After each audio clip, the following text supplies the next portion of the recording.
بسم اللہ الرحمن الرحیم۔ السلام علیکم۔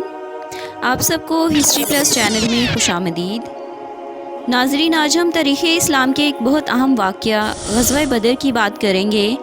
یہ تاریخ اسلام کا سب سے پہلا تصادم تھا۔ غزوہ بدر کی کیا وجوہات تھیں اور یہ کن حالات میں پیش آیا، آئیے جانتے ہیں۔ غزوہ بدر حق و باطل اور کفر و اسلام کا اولین اور اہم معرکہ ہے۔ یہ دنیا پر حقیقت واضح کرتا ہے کہ جانثار سرفروش مومنین نصرت خداوندی سے اپنے سے کئی گنا بڑی فوج کو شکست کی ذلتوں سے دوچار کر سکتے ہیں۔ معرکہ بدر میں رسالت پناہ صلی اللہ علیہ وآلہ وسلم نے بے غرض مومنین کی فتح و نصرت اور سرفرازی کے لیے دعا کی۔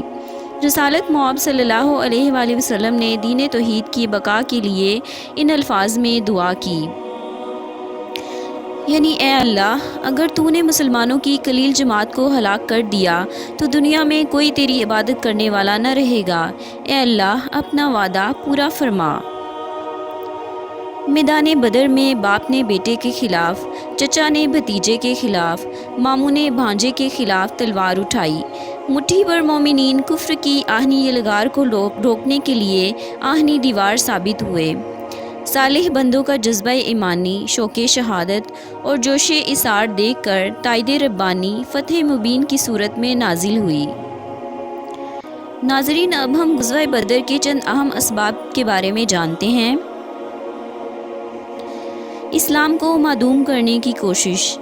اہل قریش روز ابتدا سے ہجرت مدینہ تک مسلسل اسلام کو معدوم کرنے کی بیکار کوشش میں مصروف تھے، لیکن تحریک اسلامی کو تقویت ملتی رہی اور شجر توحید پھلتا پھولتا رہا۔ نبی صلی اللہ علیہ وآلہ وسلم کے قتل کی سازش۔ نعوذ باللہ۔ اہل مکہ قتل رسول صلی اللہ علیہ وآلہ وسلم کی تمام تر سازشوں میں ناکام رہے تو وہ رسول پاک صلی اللہ علیہ وآلہ وسلم کے زیر دست ساتھیوں کو مٹانے کا منصوبہ بنانے لگے۔ اہل ایمان سرزمین یثرب میں آباد ہو کر سیاسی استحکام اور معاشی استقلال حاصل کر چکے تھے۔ تجارتی سفر کا تمام منافع حرب و ضرب کے لیے مخصوص کیا گیا۔ عورتوں نے زیورات تک کاروبار میں لگا دیے۔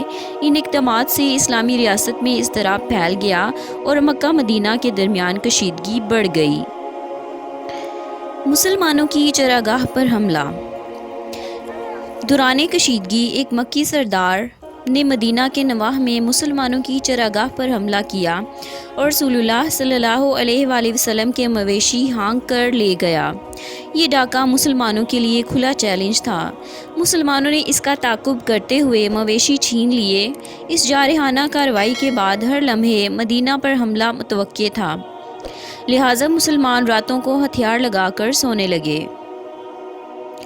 شام کی تجارتی شاہراہ پر مسلمانوں کا تسلط۔ شام کی تجارتی شاہراہ پر مسلمانوں کے تسلط سے اہل مکہ کو ہر سال لاکھوں اشرفیوں کا نقصان پہنچ رہا تھا۔ ان کی اقتصادی حالت ابتر ہوتی جا رہی تھی، لہٰذا کفار اس تجارتی گزرگاہ پر بلا شرکت قبضے کے خواہاں تھے۔ ابو سفیان کی مکاری۔ اہل مکہ نے اس سے کام دفاع کی خاطر ایک تجارتی قافلہ شام روانہ کیا۔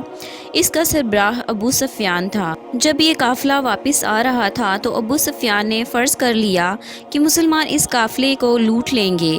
ایک قاصد کو امداد کے لیے مکہ روانہ کیا، اونٹ کی ناک چیر ڈالی اور رنگ دار کپڑا لہرا کر واویلا کرتے ہوئے پکارا کہ محمد صلی اللہ علیہ وآلہ وسلم قافلے پر حملہ کے لیے بڑھا چلا آ رہا ہے۔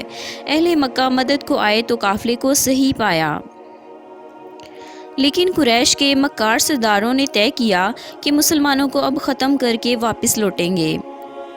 اس طرح لشکر کفار مدینہ کی طرف بڑھا اور بدر میں خیمہ زن ہو گیا۔ تو یہ تھے ناظرین وہ اسباب جن کی وجہ سے غزوہ بدر پیش آیا۔ اگلی ویڈیو میں ہم غزوہ بدر کے واقعات اور نتائج کے بارے میں جانیں گے کہ اس غزوہ کے مسلمانوں پر کیا اثرات ہوئے اور ان کو کیا فوائد حاصل ہوئے۔ تو ناظرین، آج کی ویڈیو آپ کو کیسی لگی کمنٹ سیکشن میں ضرور بتائیے گا اور اپنی قیمتی آراء سے آگاہ کیجیے گا، اور میرے چینل کو سبسکرائب کر لیجیے گا تاکہ میری ہر آنے والی نئی ویڈیو آپ تک بآسانی پہنچ سکے۔ ناظرین، اپنا اور اپنے پیاروں کا بے حد خیال رکھیے گا۔ اللہ نگہبان۔